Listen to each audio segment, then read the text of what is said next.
दोन पक्ष फोडण्याचा भाजपवर आरोप. तसेच मनोज जरांगे पाटील व मराठा समाजामध्ये फडणवीसांबाबत असलेली प्रचंड चीड.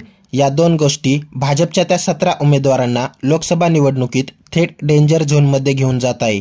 कोण आहेत ते 17 उमेदवार सविस्तर पाहू. त्यापूर्वी चॅनलवर नवीन असाल तर चॅनलला सबस्क्राईब करून बेल आयकॉनवर क्लिक करा.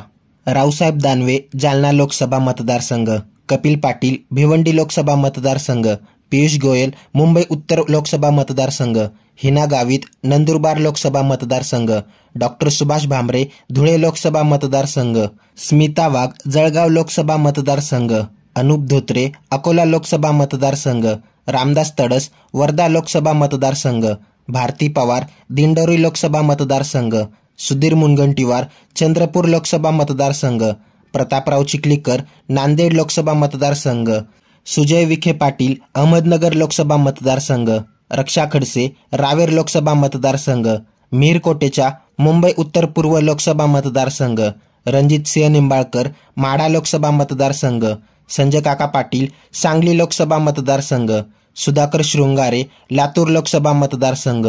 महाराष्ट्रात भाजपचे 20 उमेदवार जाहीर झाले. त्यापैकी या 17 उमेदवारांना आगामी लोकसभा निवडणूक जड जाणार. यावर आता तुम्हाला काय वाटते ते कमेंट करून नक्की कळवा. व्हिडिओ आवडल्यास लाईक करा, शेअर करा, सबस्क्राईब करा आणि बेल आयकॉनवर क्लिक करा. तसेच आमच्या फेसबुक पेजवर नवीन असाल तर सत्य मराठी या फेसबुक पेजला फॉलो नक्की करा. धन्यवाद.